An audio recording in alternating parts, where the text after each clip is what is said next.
Hello friends, स्वागत है आप सभी का आदित्य क्लासेस में। तो जैसा कि हम लोग जीरो टू हीरो बैच पढ़ रहे थे, उसमें हम लोगों ने जो है कंपाउंड इंटरेस्ट स्टार्ट किया था।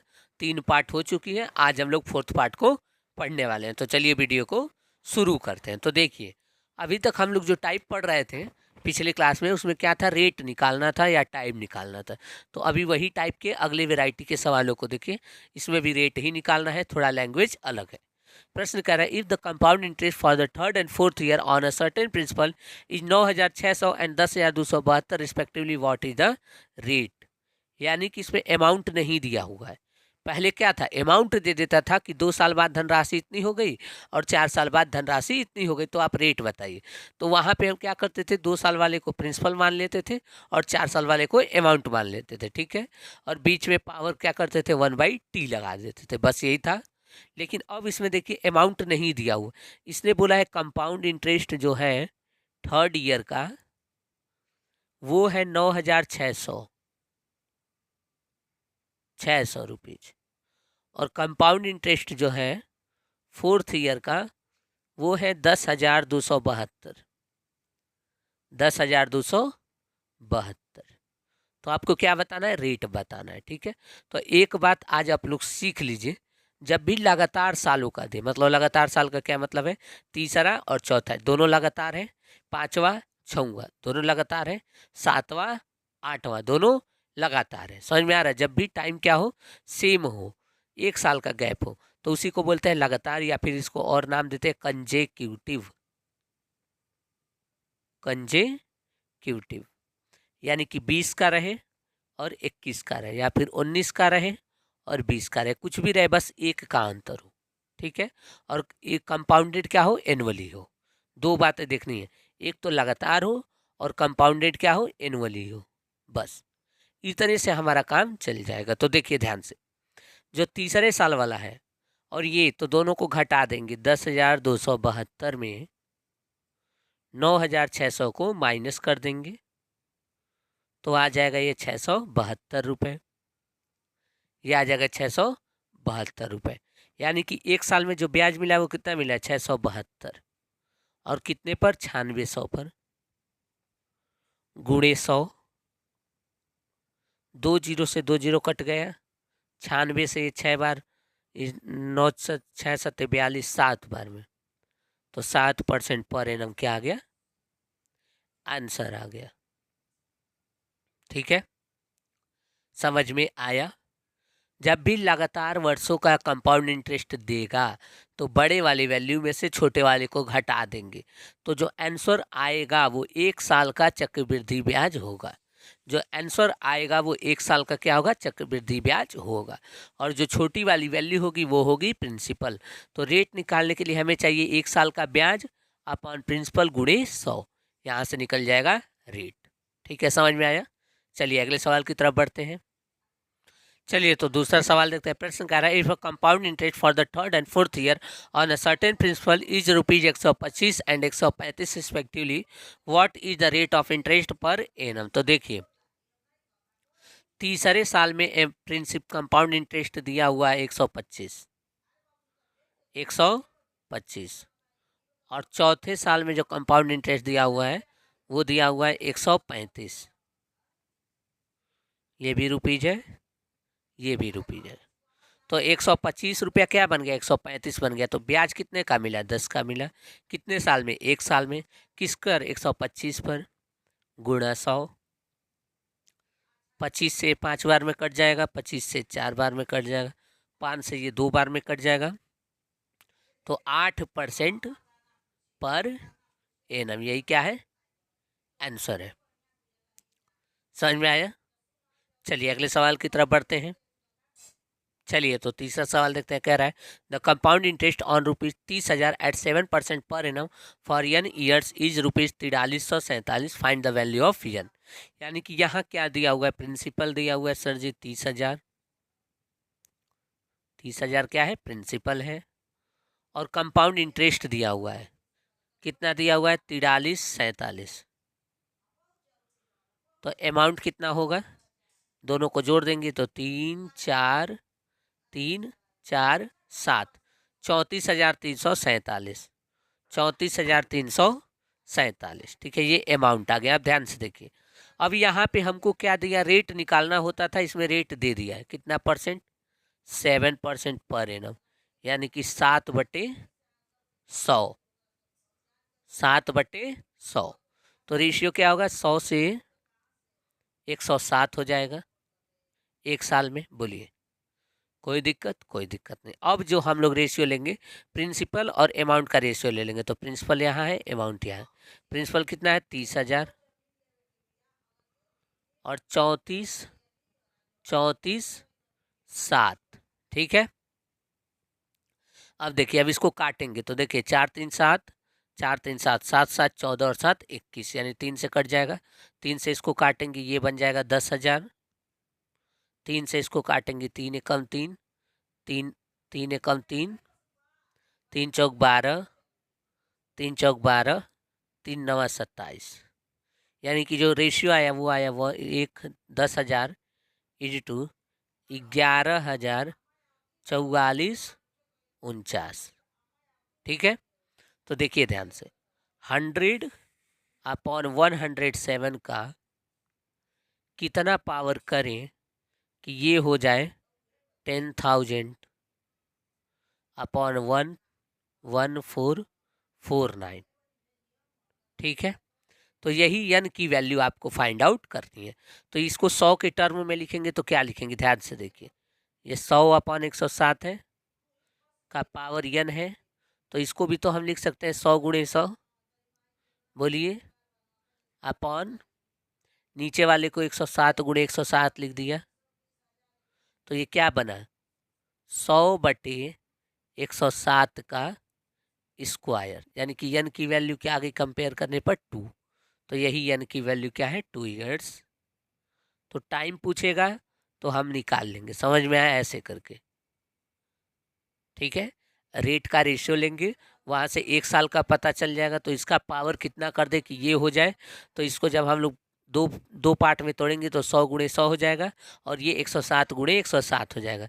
तो पावर क्या हो गया, 2 हो गया। तो n की वैल्यू क्या आई, 2 आई। तो इस तरीके से हम लोग क्या निकालेंगे, टाइम निकालेंगे। जब भी रेट दिया हो और टाइम पूछे तो हम लोग तुरंत इसी तरीके से निकालेंगे। चलिए अगले सवाल की तरफ बढ़ते हैं। चलिए तो अगला सवाल देखते हैं। प्रश्न कह रहा है, in how many years will ₹25,000 yield 8,275 as compound interest at 10% per annum compounded annually. इसमें भी टाइम पूछा है, प्रिंसिपल दे दिया है 25,000, 25,000, और जो कंपाउंड इंटरेस्ट दिया हुआ है वो कितना दिया हुआ है, 8,275। तो अमाउंट क्या हो जाएगा, सबसे पहला काम हमें अमाउंट निकालना है। 5 हो गया, 7 हो गया, 2 हो गया, और 8 5 कितना होता है, 13। तो 33,275। बोलिए, यहाँ तक कोई दिक्कत? कोई दिक्कत नहीं। रेट सर जी दिया हुआ है कितना, 10%, यानी कि फ्रैक्शन क्या बनेगी, 1/10, यानी कि 10 से वो धनराशि एक साल में कितनी हो जाएगी, 11 हो जाएगी। ठीक है यहाँ तक। अब बात करते हैं प्रिंसिपल और अमाउंट का रेशियो। ये रहा प्रिंसिपल, ये रहा अमाउंट। प्रिंसिपल है 25,000, बड़ा बड़ा लिख रहे हैं ताकि आपको दिखाई दे, और जो है अमाउंट है वो 33,275 है। तो देखिए, अब यहाँ थोड़ा समझिएगा, अगर ये 25 से कट जाएगा, बिल्कुल लास्ट 2 डिजिट देखिए कट जा रहे हैं 25 से, हाँ, तो 25 से इसको काट दीजिए। 25 से इसे काटेंगे, 1,000 बार में कट जाएगा। 25 से इसको काटेंगे तो 25 से कम 25, तो यहाँ क्या बचा, 25 और 33, तो टोटल आपका बचा 25 तिहाई 75, 82 था, 75 बचा, फिर 25 तिहाई 75, फिर आ गया 25 से कम 25। ठीक है, तो ये 1,000 से क्या हो गया, 1331 हो गया। अब ध्यान से देखिए, 10/11 पर हम कितना पावर लगाएं कि ये 1,000/1331 हो जाए। तो ये आएगा सर जी, 10/11 पर हम कितना पावर लगाएं, तो इसको 10 में तोड़ेंगे, 10 × 10 × 10, इसको 11 में तोड़ेंगे तो 11 × 11, 121 × 11, तो क्या बना ये, 10/11 का क्यूब बना। तो n की वैल्यू क्या आ गई, 3 ईयर। यही हमसे पूछा था। ठीक है, तो आपसे रेट पूछे, टाइम पूछे, दोनों आप अब निकाल लेंगे, मुझे इसका पूरा उम्मीद है। चलिए, तो अब हम लोग अगले टाइप के प्रश्न को पढ़ने वाले हैं। तो देखिए, इस टाइप में हमसे क्या पूछेगा, प्रिंसिपल निकालने के लिए बोलेगा या अमाउंट निकालने के लिए बोलेगा। तो पहला सवाल देखिए, प्रश्न कह रहा है a sum of money become double of itself in 5 years if interest is compounded annually in how many year it will become 16 times of itself at the same rate of interest. तो कितने समय में ये क्या हो जाएगा, ये अपने आप का 16 गुना हो जाएगा। तो देखिए ध्यान से समझिएगा, 5 साल में 1 रुपया मान लो मैंने निवेश किया, ठीक है, 5 साल बाद गया तो ये क्या हो गया, डबल हो गया, यानी कि एक का क्या बन गया, 2 बन गया, 2 बन गया। तो ऐसे कितने साल लगेंगे कि ये क्या बन जाए, 16 गुना हो जाए। तो फिर इसका डबल हो जाएगा अगले 5 साल में, तो क्या बन जाएगा, ये 4 बन जाएगा। फिर अगले 5 साल में इसका डबल हो जाएगा, तो ये 8 बन जाएगा, कितने साल में, 5 साल में, डबल हो गया। फिर अगले 5 साल में फिर से डबल हो जाएगा, तो 8 का डबल क्या होता है, 16, 16 गुना बन गया, 16 गुना बन गया। ठीक है, तो ऐसे टाइम फाइंड आउट करते हैं। तो देखिए, 1 से 2 हुआ यानी दुगना हुआ, कितने साल में, 5 साल में। तो 2 से 4 हो जाएगा, दुगना हो जाएगा, कितने साल में, अगले 5 साल में। 4 से 8 हो जाएगा, फिर से दुगना हो जाएगा, कितने साल में, अगले 5 साल में। 8 से 16 हो जाएगा, फिर से दुगना हो जाएगा, कितने साल में, 5 साल में। तो टोटल ये 1 से 16 गुना होने में समय कितना लगा, 1 2 3 4, यानी 5 साल 4 बार गुणे 4, तो आंसर क्या आया, 20 साल। ये क्या है, आंसर है। ठीक है, हमसे क्या बोला है, कितने साल में वो धनराशि 16 गुनी हो जाएगी। तो एक तो तरीका ये है, लेकिन हम लोग हर बार ऐसा ट्रेड नहीं चलाएंगे, इसको इजी वे में करेंगे। सिर्फ एक लाइन में देखिए, जो धनराशि थी वो क्या हो रही है, डबल हो रही है। क्या हो रही है, डबल। डबल का मतलब क्या, दुगना। और ये कितना पूछा है, 16 गुना होना चाहिए। तो 2 का कितना पावर लगाए कि 16 गुना हो जाएगा, 2 का कितना पावर लगाए तो 16 गुना होगा। तो आप बोलेंगे सर जी 2 का पावर 4 यदि आप लगा देते हैं तो ये 16 बन जाएगा, यानी n की वैल्यू क्या आ गई, 4 आ गई। 4 साइकिल चलेगा, 4 साइकिल चलेगा। एक साइकिल कितने का है, 5 साल का है। तो 4 साइकिल चलने में 5 गुणे 4, आंसर क्या आ जाएगा, 20 साल। This is the answer. ठीक है, यहाँ जो आएगा वो समय नहीं आएगा, ये आएगा कि कितने बार वो कंपाउंड हुआ है, सॉरी कितने बार वो डबल हुआ है, ये आएगा।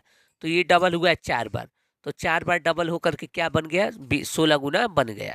तो एक बार डबल होने में 5 साल लगा है, तो 4 बार डबल होने में क्या लगेगा, 20 साल लगेगा। बोलिए, ठीक है यहाँ तक। चलिए अगला सवाल देखते हैं, सेम इसी तरह का। चलिए तो दूसरा सवाल देखते हैं। A sum of money become 3 times in 10 years at a certain rate of compound interest compounded annually. In how many years it will become 89 times? तो 10 साल में कोई धनराशि अपने आप को क्या हो जा रही है, 3 गुना हो जा रही है। क्या हो जा रही है, 3 गुना हो जा रही है। तो कितना गुना करना है, 81 गुना करना है। तो 3 की पावर कितने लिख दें कि 81 हो जाए। तो आप बोलेंगे सर जी 3 तिहाई 9, 9 तिहाई 27, 27 तिहाई 81, यानी कि n की वैल्यू क्या आ जाएगी, 4 आ जाएगी। तो 4 साइकिल चलेगी। एक साइकिल कितने की है, 10 साल के। तो जो टोटल टाइम लग जाएगा वो 10 गुणे 4 क्या हो जाएगा, 40 साल। ठीक है, समझ में आया। तो 3 गुना हो जा रही है, तो 3 गुना कितने बार होगी कि वो 81 हो जाएगी, 4 बार होगी। तो एक एक बार 3 गुना होने में 10 साल लगा है, तो 4 बार 3 गुना होने में 40 साल लगेगा। ठीक है, समझ में आया। चलिए अगले सवाल की तरफ बढ़ते हैं। चलिए तो अगला सवाल देखते हैं, क्या रहा है। A sum of money increase by 700% in just 12 years if interest is compounded annually in how many years it will become double of itself. कोई धनराशि जो है 700% इंक्रीज हो गई है 12 सालों में, तो वो दुगना होने में कितना समय लेगी, कंपाउंड इंटरेस्ट पर, कंपाउंडेड एनुअली है। तो देखिए 700% बढ़ी है, यानी कि प्रिंसिपल यदि 100 होगा तो अमाउंट 800 हो जाएगा। 700 बढ़ा है तो देख लीजिए, 700 बढ़ा है, ठीक है। अमाउंट क्या आ जाएगा, 800 हो जाएगा। कितने समय में, 12 साल में। टाइम क्या है, 12 ईयर्स। ठीक है, ठीक है, इतना हमें दिया है। अब ध्यान से देखिए, यानी कि वो हम सीधे सीधे कह सकते हैं सर जी 12 साल में कोई धनराशि 8 गुनी हो गई। बोलिए, बोल सकते हैं कि नहीं बोल सकते? प्रिंसिपल दिया था 100, प्रिंसिपल हमने एज्यूम किया 100 और 700% बढ़ा दिया, तो 100 में 700 जोड़ देंगे, 800 क्या आ जाएगा, अमाउंट आ जाएगा। यहाँ तक कोई दिक्कत? इतना होने में उसे क्या लगा है, 12 साल लगा है। तो आप ध्यान से देख पा रहे हैं कि 100 रुपये क्या बन गया, 800 बन गया, यानी कितना हो गया, 8 गुना हो गया। कितने साल में, 12 साल में। 8 गुना हो गया कितने साल में, 12 साल में। तो आपसे पूछा है दुगना होने में कितना समय लगेगा। तो देखिए 8 की पावर क्या करें कि दुगना होने में मतलब 2 आ जाए। 8 की पावर क्या करें कि 2 आ जाए। तो यहाँ कहेंगे सर जी 8 का आप 1/3 कर दीजिए, तो 2 आ जाएगा। तो n की वैल्यू क्या आ गई, 2 आ गई। n की वैल्यू 1/3 आ गई। ठीक है यहाँ तक। तो आपसे टाइम पूछा है, तो देखिए टाइम जो होगा वो 12 साल का 1/3 होगा, यानी कि 4 साल। यही क्या है, उत्तर है। ठीक है, दोबारा समझा रहा हूँ। मनी जो है वो 700% इंक्रीज हो गई है, तो 100 से हो गई 800 12 सालों में। यानी कि हम कह सकते हैं सर जी वो 8 गुना हो गई 12 सालों में। तो दुगना होने में कितना समय लगेगा, तो 8 की पावर n कर देंगे ताकि 2 आ जाए, तो पावर की वैल्यू क्या आ जाएगी, 1/3 आ जाएगी। तो टोटल जो है n, ये 12 साल लगे तो 12 का 1/3 कर देंगे, तो 4 साल में वो धनराशि क्या हो जाएगी, दुगनी हो जाएगी। समझ में आया? चलिए, तो यहाँ तक हम लोगों ने सीखा है कि दुगना हो जाए, 5 गुना हो जाए तो कैसे हम लोग टाइम या रेट निकालेंगे। ठीक है, कोई दिक्कत? अब हम लोग बढ़ते हैं अमाउंट और प्रिंसिपल निकालने वाले प्रश्न की तरफ। चलिए, तो अब हम लोग जो प्रश्न पढ़ने वाले हैं इसमें हमसे क्या पूछेगा, प्रिंसिपल पूछेगा या फिर अमाउंट पूछेगा। तो प्रश्न पढ़िए। A sum of money amounts to 45,000 rupees at the end of 3 years and 75,000 rupees at the end of 6 year. If interest is compounded annually, what is the sum and amount at the end of 9 years? सम मतलब principal पूछा है और 9 साल बाद क्या पूछा है, amount पूछा है। 9 साल बाद का अमाउंट पूछा है। तो देखिए सबसे पहले मैंने आपको बताया था जब भी दो अमाउंट दिया रहे तो एक को प्रिंसिपल मान लीजिए और दूसरे को अमाउंट मान लीजिए। तो यहाँ देखिए ये अमाउंट जो है 3 साल का और ये अमाउंट है 5 साल का। 3 साल का अमाउंट कितना है, 45,000, और 5 साल का अमाउंट कितना है, 75,000। ठीक है, यहाँ तक 3 जीरो से 3 जीरो कट जाएगी, तो 15 3 45 होता है, और फिर उसके बाद ये 15 से काटेंगे तो 15 से नहीं कटेगा, सॉरी, 15 पचे 75 होता है। ठीक है, 15 से कट जाएगा, 15 पचे 75। तो ये हो गया 3:5, यानी कि ये जो है अपने आप का कितना गुना हो गई, 5/3 गुना हो गई, 5/3 गुना हो गई। तो प्रिंसिपल का 5/3 गुना क्या है, 45,000 रुपये है। ठीक है, तो प्रिंसिपल कितना होगा, 45,000 गुणे 3/5। तो 5 से 9 बार में कट जाएगा, तो 9 3 क्या आ जाएगा, 27,000। यही हमारा क्या है, प्रिंसिपल है। यही हमारा क्या, प्रिंसिपल है। लेकिन हमसे अमाउंट भी तो पूछा है, प्रिंसिपल तो निकल गया 27,000, अमाउंट क्या होगा। तो देखिए प्रिंसिपल था 27,000, मैं पूरा डायग्राम बना के एक्सप्लेन कर रहा हूँ। ये था 27,000, ठीक है। 3 साल बाद, 3 साल बाद ये बन गया 45,000, फिर 3 साल बाद ये बन गया 75,000। तो कितने साल बाद, मतलब 9, इसके अगले 3 साल बाद धनराशि क्या होगी ये आपसे पूछा है। तो देखिए ये क्या हो जा रही है, 3 साल में अपने आप का 5/3 गुना हो जा रही है। ये भी क्या हो जा रही है, 5/3 गुना हो जा रही है। ये भी क्या हो जाएगी, 5/3 गुना हो जाएगी। 3 3 6 3 9। तो यहाँ वाला वैल्यू पता कर लेंगे तो वही हमारे 9 साल का क्या होगा, अमाउंट होगा। तो 75,000 में 5/3 से मल्टीप्लाई कर देंगे, 3 से काटेंगे तो ये 25,000 हो जाएगा। 25,000 गुणे 5 क्या हो जाएगा, 1,25,000। यही क्या है, आंसर है, अमाउंट है 9वें साल का। ठीक है, अमाउंट है 9वें साल का। समझ में आया? देखिए ध्यान से, अभी इसमें और सारे क्वेश्चन आएंगे, धीरे धीरे आपको समझ में आ जाएगा। चलिए अगले सवाल की तरफ बढ़ते हैं। चलिए तो अगला सवाल देखिए, कह रहा है sum of money amounts to 90,000 at the end of 4 year and 1,62,000 at the end of 8 year. If interest is compounded annually find the principal. तो अब तक हमसे रेट पूछ रहा था, अब इस बार क्या पूछा है, प्रिंसिपल पूछा है। तो देखिए मान लीजिए कुछ रुपया था, ठीक है, 4 साल बाद, 4 साल बाद कितना हो गया, 90,000, 90,000। फिर और 4 साल बाद ये बन गया 1,62,000, ठीक है। तो आपसे क्या पूछा है, प्रिंसिपल पूछा है। तो देखिए ध्यान से, ये जो है 4 साल का अमाउंट है, ये 8 साल का अमाउंट है, दोनों का रेशियो ले लेंगे। तो 90,000 इज टू 1,62,000, 3 जीरो कट गया, ठीक है। अब देखिए इसको 18 से काटेंगे तो 18 × 5 = 90 हो जाएगा और 18 × 9 = 162 हो जाएगा। तो अमाउंट क्या हो गई, 9/5 गुना हो गई, 9/5 गुना हो गई, कितने साल में, 4 साल में। तो प्रिंसिपल का 9/5 गुना क्या होगा, 90,000 हो जाएगा। प्रिंसिपल का 9/5 गुना कर देंगे तो वही तो 90,000 हो जाएगा। यहाँ भी 9/5 गुना है, 90,000 का 9/5 गुना करेंगे 1,62,000। तो इसी तरह प्रिंसिपल का 9/5 गुना करेंगे तो 90,000 आना चाहिए। क्यों, क्योंकि दोनों जगह टाइम क्या है, सेम है। यदि यहाँ से यहाँ 9/5 गुना होने में 4 साल लिया है तो यहाँ भी 9/5 गुना होने में 4 साल ही लेगा। या फिर 4 साल में ही यदि यहाँ 9/5 हुआ है तो यहाँ भी 4 साल में 9/5 गुना ही होगा।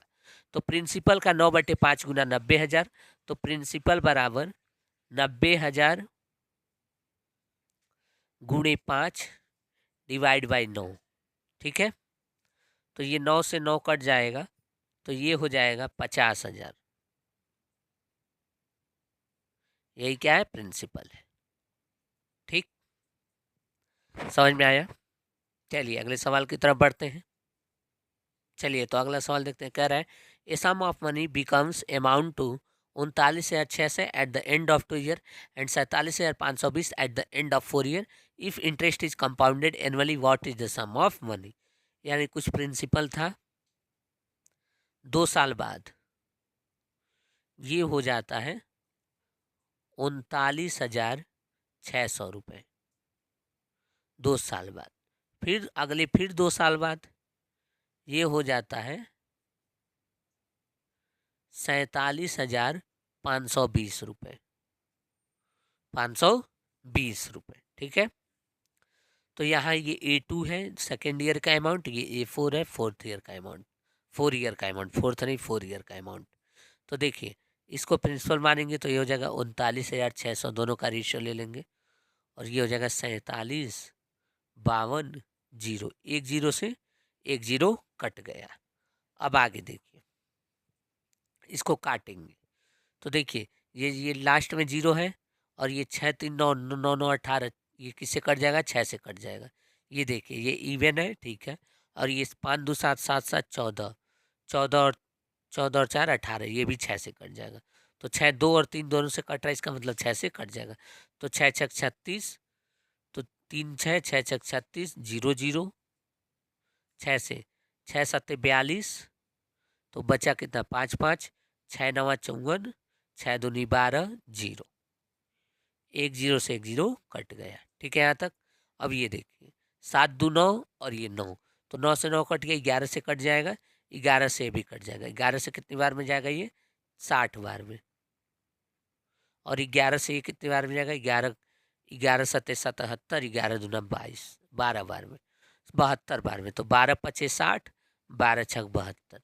तो रेशियो क्या आया, 5:6। यानी प्रिंसिपल का 6/5 टाइम करेंगे तो ये आ जाएगा 39,600, ठीक है। तो प्रिंसिपल क्या आ जाएगा, 39,600 गुणे 5/6, ठीक है। अब प्रिंसिपल क्या आ जाएगा, 6 से काट लेंगे तो 6 से अभी काटा था हमने, 6600 आया था, 6600 गुणे 5, यानी कि 0 0, 6 पच्चे 30, 6 पच्चे 30, 3 33, यानी कि जो प्रिंसिपल थी वो कितनी थी, 33,000 रुपये। ठीक है, समझ में आया?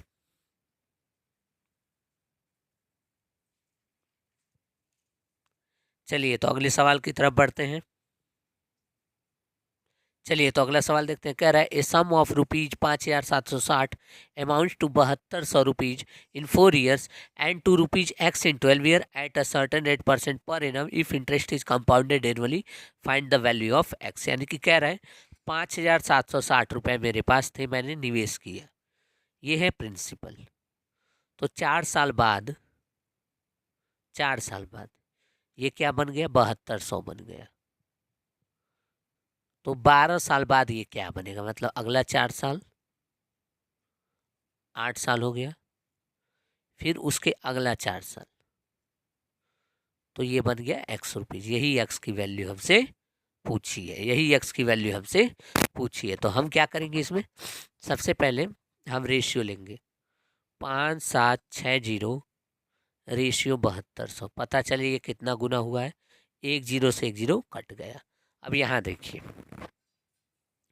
इसको हम काटेंगे, तो इसको यदि हम 4 से काटें तो 4 एकम 4, 4 चौक 16, 4 चौक 16, 144 हो जाएगा। इसको 4 से काटे तो ये 180 हो जाएगा। बोलिए कोई दिक्कत? कोई दिक्कत नहीं। अब सर जी ये 18 से 10 बार में जाएगा और ये 18 से 8 बार में जाएगा, तो 8/10 यानी कि और काटेंगे तो 4/5 हो जाएगा। यानी कि 4 साल में वो धनराशि क्या हो गई, 5/4 गुना हो गई। कितने साल में, 4 साल में। कितने साल में, 4 साल में। तो हमसे क्या पूछा है, 12 साल में। तो सबसे पहले तो 72,000 रुपये ले लेते, 7200 रुपये ले लेते हैं, इसका 5/4 कर देते हैं। एक बार 5/4 किया तो ये आया, फिर दोबारा 5/4 करेंगे, तो फिर से इसका 5/4 करेंगे, तो हमारा क्या आ जाएगा, एक्स आ जाएगा। इसी की वैल्यू हमसे पूछी है। ठीक है, समझ में आया? तो ये 4 चौक 16 और ये क्या है 72, तो इसको काटेंगे। देखिए तो एक्स की वैल्यू जो आएगी वो आएगी 7200 गुणे 25/16। ठीक है, अब इसको हम लोग सॉल्व करेंगे, तो सॉल्व करते ही आंसर आ जाएगा 11,250 रुपये। ठीक है, यही क्या है, आंसर है। समझ में आया? तो अब मैं मान के चलता हूँ कि आपको जो है अमाउंट पूछे या प्रिंसिपल पूछे या रेट पूछे या टाइम पूछे, कुछ भी पूछे, अब आप लोग निकाल लेंगे। ठीक है, तो कंपाउंड इंटरेस्ट का 70% ख़त्म हो चुका है। अगले पार्ट में हम लोग उसको भी कवर कर लेंगे और नेक्स्ट 2 पार्ट के अंदर अंदर कंपाउंड इंटरेस्ट ख़त्म हो जाएगा। ठीक है, चलिए मिलते हैं अगली क्लास में कंपाउंड इंटरेस्ट के सवालों के साथ।